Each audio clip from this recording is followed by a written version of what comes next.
Morning, it's Audrey, Stitchy Witch 42. It is Tuesday morning, December 5th. It's December, wow. We got the Christmas tree and the decorations up on Thanksgiving. Got the stockings hung. And then I asked my daughter if I could borrow the stockings that she has at her house, because what I was wanting to do on this video is share with you the stockings of Christmas past. So I have my stack of stockings here and we're just going to get right into it.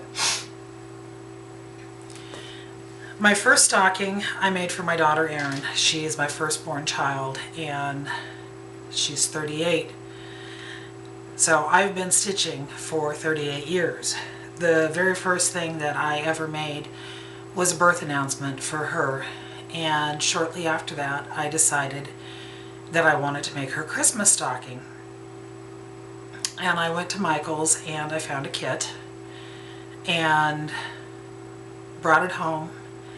And like I said, this is the second thing that I've ever made. And I read a lot of posts on Facebook that people say that they're not sure if they're ready to do this, or they're not ready to do that, or should they progress on to doing a harder project if they haven't been stitching very long. And my comment to all those people is, just try it. Just try it. Get your kit, get your pattern, read the instructions, and try it, because until you do, you don't know what you're able to accomplish. This is Erin's stocking. It's not needlepoint, or it's not cross stitch, it is needlepoint. And the design was drawn or printed onto the fabric, and I just followed the directions and I stitched this. There's a lot of people who say that they don't like French knots. This thing is full of them. And again, just try it. Just, you know, they're no fun. There's a lot of them in here. They're on the boots, they're here, they're on the cuff, they're on his hat. There's a lot of French knots in this thing. But just try it, because you don't know what you're capable of doing until you try it. And this stocking was made 38 years ago. Looking at it, I am amazed at how well it is held up. I see a couple of little spots here and down on the toe where some of the flosses have gotten torn, but for 38 years old, I think this looks pretty good. And my daughter too. So that was my first Christmas stocking. I don't think that I really stitched much of anything else between stitching hers and when Philip was born. There may have been one or two small projects in between there. But I was pregnant with my son Philip in 1984, and he was due December 2nd. He decided to make his debut on December 21st. So we were sent home from the hospital on December 23rd. And one of the volunteers at the hospital came in. She said one of the things that they like to do is, for the Christmas babies, they made stockings to take the babies home in. So I have this lovely stocking. I have this lovely stocking that was made to bring Philip home in. Do you see how big this stocking is? I mean, it's a pretty good size. When Philip was born, he was 10 pounds, 3.5 ounces, and with his little warm sleeper on, because he was born in December, he did not fit in this stocking.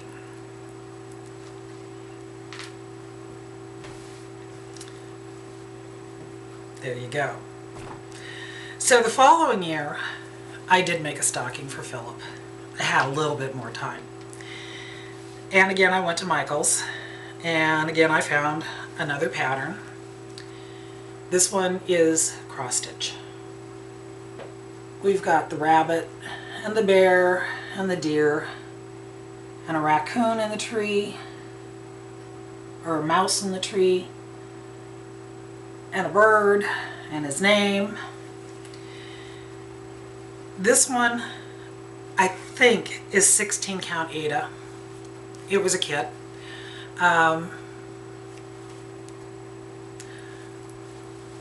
It said to do a running stitch down the side, so I have this lovely red trim going all the way around it. Both Aaron and Phillips, I did line the inside. I realized when I did all my later stockings, I didn't line them. Oops. Oops.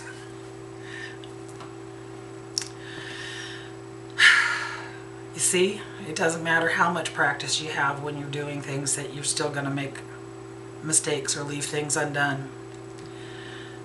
And it's all okay. In my book, it's all okay. So, Aaron and Phillips stockings, made in 1979 and 1985 respectively. There's quite a gap between when they were made and when I made my next stockings, because I had to wait for my children to grow up and have babies of their own. Well, my daughters had babies, my son hasn't. He's single, unattached. We're taking applications if you're interested. He's a really good looking guy. I'm going to get in so much trouble for that. I'm going to get in so much trouble for that. Okay. So, my daughter called and let me know that she was going to be having a baby, and I'm going to be a grandma. I was very, very excited about that. And Miss Rowan was born in February 2007. So since she was born in February, I had some time before Christmas of that year to get her stocking made, and I probably started mid to late summer that year making her stocking. Again, I went to Michael's and I found a kit, and this is what I got for Miss Rowan. We've got a squirrel and a lamb and the lion with the teddy bear, Santa with his toy sack, with a little wolf and a rabbit, the star and her name, and this one had a little charm that came with it. I think, looking at this material, I think this is 20 count Ada. And like I said, I did not line this one because I can still see the stitching on the inside. But that's okay. This is Miss Rowan's stocking. Well, I know I was working on this one, and Miss Rowan was probably around 5 or 6 months old when I get another call from my daughter, and she goes, "Mom, sit down." And I panicked. If she's telling me to sit down, the first thing that went through my mind was, there's something wrong with the baby, there's something wrong with my son-in-law, there's something wrong with her. She goes, "I'm pregnant."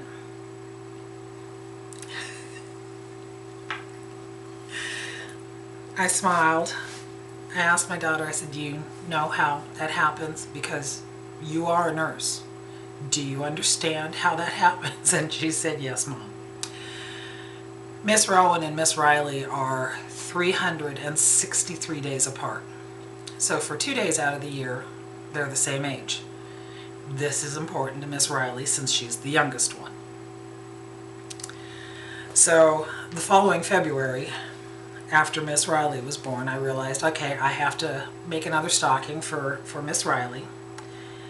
And then I realized I also have to make one for my oldest granddaughter, my bonus child, Raven. So in 2008, I ended up making 2 stockings. Maybe. So this is Miss Riley's stocking. We've got the little rocking horse down there and the bag full of toys, and we've got Santa in front of the fireplace, and the stockings were all hung by the chimney with care. And I think this is a 16 count Ada. The first 3 stockings that I made, I just followed the pattern completely. I didn't do anything different. I didn't swap out any colors. I didn't change anything. But with Miss Riley's, I did. Right here, next to the fireplace, there was supposed to be a little boy and a little girl peeking around the corner of the fireplace at Santa. If it had been 2 little girls, I probably would have left it. But it was a little boy and a little girl. And I didn't know how to change a little boy into looking like a little girl, so I just decided to eliminate them. And all I had to do was extend the line of the outside line of the fireplace down. So I think this was technically the first time I ever changed a pattern. But that one is Riley's stocking. And like I said, right after I finished that one, I decided to stitch one for Raven. Raven is my son-in-law's daughter, and she was 10 when Rowan was born, so she was 11 when Riley was born. And I wanted to make something a little bit different for her, so I chose not to go with a Santa pattern, but Raven liked kitties. And I found this one for her. And this was a stamped canvas piece. So this was done with 10 stitch. And we've got the kitties and the presents and more kitties and her name. And the thing that I have found with the stamped patterns is that when they put them on the canvas, they're not necessarily lined up properly on the canvas. So when I was working on this, especially when I was working with the edges of the boxes, I had to keep adjusting my stitches to make sure that I had straight lines, because the pattern was not stamped vertically, placed properly on the canvas, so I had to adjust for it. But overall, I think that this turned out really, really well. In the process of working on those 3 stockings, I realized that there was another one that I really, really wanted to have, and that I had not made earlier. Mark and I had another child. We had a little daughter who was born in 1991, and she was only with us for 3 short days. I've always tried to make sure that she has had a place in our lives, because everybody knows that once you're a parent, you're a parent. So I'm stitching these stockings, and I realized that I really wanted to have a stocking for my daughter Sophie. But I also knew that I couldn't stitch it myself, because I would have bawled my eyes out the entire time. So I went and asked my sister Patty if she would make one for me. And she very graciously said that she would. Now, I've told you Patty has done a lot of needlepoint, and she has made some absolutely stunning stockings for her grandchildren and for her daughter and son. And she did the same for me. Now, she bought painted canvases, which, if you do any needlepoint at all, those painted canvases are expensive. Even the tiny ones have a nice price to them and everything. And Patty was gracious enough to go and find one, and she chose a little medallion, and then she took it to In Stitches in Portland and had them finish it into a stocking for me. So for my little Sophie, she made this stocking with this little medallion of an angel, and it hangs up with all the other stockings at Christmas. So thank you, Patty. I have to breathe here so that the tears don't come, because they do. Yeah. Okay. So having all the stockings finished for my little girls, and having Erin's stocking, the only one in her family who did not have a stocking made by me, was her husband, Chris. And I wanted to find something special for him. Chris likes to fish. So I went to Michael's and I couldn't find anything that had a fishing theme with Santa. So I then did a search on the internet, as I do, and I came across one of a fishing Santa. This is also on a 16 count Ada. We've got the little boat down there with the 3 elves, and we've got Santa in his fishing gear with his basket and Chris's name up at the top.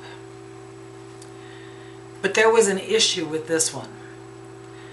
You see, when I got the pattern, it didn't hang this direction. It hung the opposite direction. And in my mind, that just wasn't going to work. I can't have all these other stockings that hang this way and then have one hang the opposite way. Wasn't going to work. So I went to Mark and I asked him, is there any way on the computer to take the pattern and reverse it? And he tried, and a couple of issues happened. The first thing is, he didn't make the pattern the same size as the original pattern, and it was 2 pages, so the patterns wouldn't line up properly, the 2 pages that he reversed. The other problem is that all the stitching symbols reversed. So finally I said, never mind, I'll do it here. So I want you to think about this. We read, and we read from left to right. Pretty normal, right? We've all stitched, we've all looked at patterns, we've stitched from left to right, we've stitched from right to left. I just did that backwards, didn't I? We stitch, we stitch up, we stitch down, it doesn't matter. But when you're reading a pattern from left to right and stitching it right to left, there's going to be problems. Especially when I was down here doing parts of the water, I realized that I was trying to stitch that way rather than this way. So there was a lot of stitches that were pulled out of this one and redone and redone and redone. But overall, I think for stitching a pattern backwards to get it to hang the way I want to, I think I did a pretty good job. Now, if you notice up here at the top, the back is orange. When Rowan and Riley were, I want to say 3, maybe 4 years old, being the good grandma that I am, for Halloween I went out and I bought them the cutest little witch dresses to wear as costumes for that year. And being that Halloween is in October and the weather is getting chilly, I thought that I would make little capes for them. And I think it was in a Better Homes and Gardens magazine that there was a pattern for a Red Riding Hood cape made out of felt. Just a real simple cape, cut it out with the hood shape and down the back, and no sewing other than the one seam down the back, putting the 2 pieces together and then held together around the neck with a simple little bow. Well, little witches wouldn't have red capes, but they would have orange capes, so I got orange felt, and the orange felt that was left over was used to line the back of their daddy's stocking. So, recycle, reuse. I know, I'm a nut.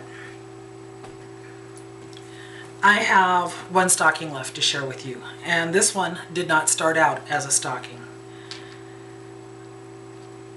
All of my patterns that I did, all the ones that I did for Aaron and Philip and Raven and Rowan and Riley, all came from Michael's. Chris's came from a Google search. I have no idea what the names of any of those patterns are. It's too long ago. It's way, way too long ago. But I do know who designed the pattern on mine. And like I said, mine did not start out as a stocking. I don't do a lot of Christmas stitching. Other than my stockings, I really have never done a lot of Christmas stitching because I'm picky. I am really, really picky. And unless something really appeals to me, I just don't stitch it. And yeah, I don't. It's just me. I'm picky, okay? But I was looking at these images and I found this pattern of a tree. And oh, it appealed to me. I loved it. It was 3 colors and it swirled, and I really, really loved it. So I got the pattern and I started stitching it, and as I was stitching it and I got down to the bottom of the stocking, I thought, the bottom of the design, I thought, I wonder if this would work as a stocking. So I went and got Philip's stocking out and a big sheet of paper, and I drew the shape of Philip's stocking and I cut that out of the paper and threw it away, so I had the leftover with the silhouette of a stocking cut out. And I laid that over this design, and yes, it would fit as a stocking. So all of a sudden this image of a tree, which was just going to be a decoration, became the basis of my new stocking for myself. This is the one that I made for me. Very simplistic and elegant, and I just love this pattern. And there's only 3 colors in there. 3 colors. I'm not even sure if it's white. I think there's silver and 2 pale gray and a dark gray. But this just really, really appealed to me, and I decided that I would make a stocking for myself using this. The designer's name is Iota, Y-I-O-T-A, and I know that she was on, I think she's on one of the groups I belong to on Facebook, because when I posted pictures of this and what I was going to do, she actually contacted me and asked if she could put a picture of my stocking on her page, because while it wasn't what she had planned, she liked it too, being used this way. So this is my Christmas stocking. There's one person left who I have not made a stocking for, and that's my husband, Mark. I have an idea for what I want to do with his stocking. He is rebuilding his dad's 48 Willys Jeep. And I do mean rebuilding. He has torn it down to every individual piece, and he is sanding and grinding and priming and painting and putting together and creating. And he drove this Jeep when he was a teenager. It sat for years and years and years in his dad's shed, and was really in sad shape when Mark got it. But like I said, he has been slowly rebuilding it over the past several years. So my idea for Mark's Christmas stocking is that when he finally gets it finished, I will get my husband to wear a red t-shirt or something and sit in the Jeep and take a picture of it and use one of the many programs that they have for taking a picture and turning it into a pattern, and I will make a Christmas stocking for Mark with his dad's Jeep on it. I think that he will enjoy that, and he knows that this is something that I want to do, so, you know, in his own way, he's looking forward to it too. Those are all my stockings that I've made. I've seen so many pictures of what people have done with stockings, it just amazes me how pretty, how beautiful all the different patterns are out there. And you know, when we choose to do something, we focus on what we're doing. We don't realize there is such a variety out there, and there have been some absolutely fabulous pictures posted on Facebook, on Instagram, on FlossTube. Everybody has done just wonderful, wonderful work, and it's really exciting to see them all. So that's all about my stockings. Last week I showed that I was working on the little ink circles pattern out of the Just Cross Stitch 2017 magazine, and I posted this on Instagram, so you may have already seen it, but here is my little finished ornament. Again, I used Vanna's tutorial for making this, and this time I used actual mat board inside of it. I went down to Silverton Art and Frame, which is the local frame shop here in town. They've framed a number of my cross-stitch pieces for me. And I asked if they had any mat board left over, and she graciously gave me a piece of it. This is the fourth ornament that I have finished myself. The first three I actually used poster board as the backing material in there. And since my first one was a little teeny tiny Halloween ornament, I think that maybe that was better because it was so small. I don't know. If I'd used mat board, maybe I would have thought that was better. I'm a work in progress. So this was number 4. My ink circles with the red variegated floss from Goodwill. And I posted that I liked it so much that I was doing it again in green. So here's my green version. And again, it's got the mat board inside. And now that I've used the mat board, I don't think I will go back to using the poster board. I think this makes a much sturdier piece. But again, it's a learning process. And then I found something. And I hope you all get a giggle out of this, because I found this pattern. How is it that she refers to it? Michelle. The Bay of Evil. The Bay of Evil. eBay. I don't spend a lot of time on eBay. Years ago, when I was collecting McCoy pottery, I did spend time on eBay. But after that, I really kind of ignored it. I have an account there somewhere. I'm sure it's long become irrelevant. But my husband still has an account there. So I went and I was going through, and I decided that I was going to look for cross-stitch patterns, because I keep hearing Michelle talking about getting things off the Bay of Evil. Yeah. I found a pattern. I saw this pattern and I thought, oh my God, I have to have it. And then I looked at the auction itself, and it was one of those ones being sold out of the store, and it said there was one left, and there was 5 people watching it, and it had to buy it now. So I bought it now.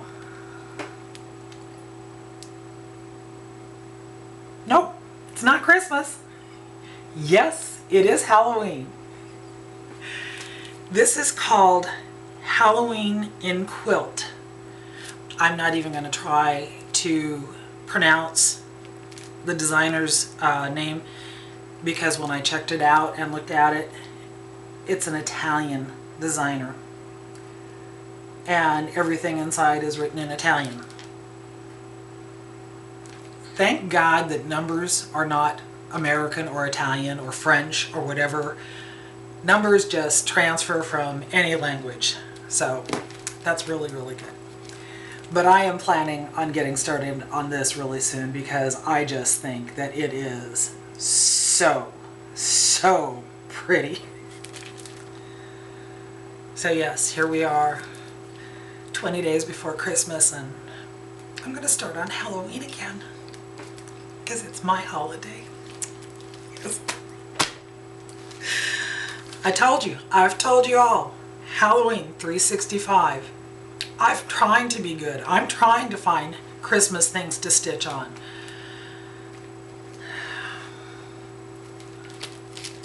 But Halloween has my heart.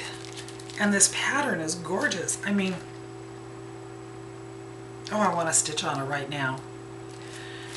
Thursday, when I go to Acorns and Threads and meet up with Lisa and Michelle again, I'll be buying the fabric and stuff so that I can get started on this.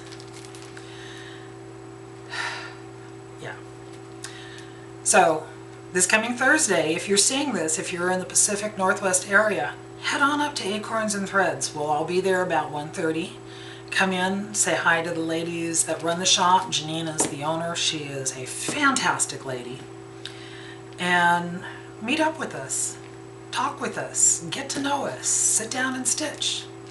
Buy Halloween stuff. Or Christmas stuff if you must.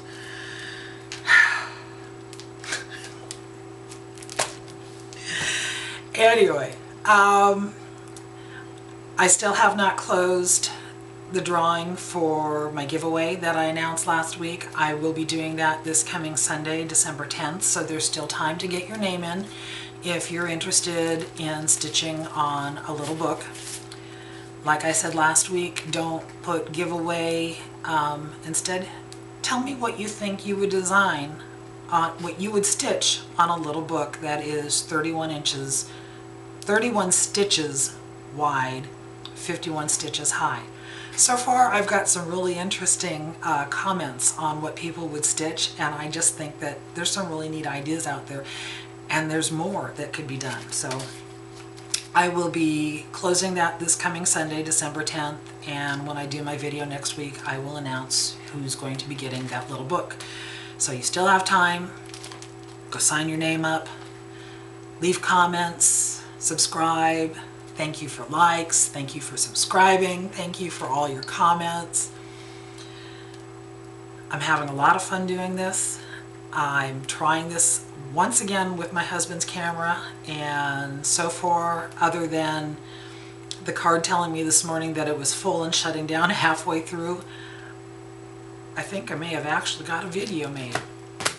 So anyway, I want you all to have a fantastic day. Don't stress out too much with the holiday come. Enjoy it. Have fun. Do your stitching. Do whatever makes you happy.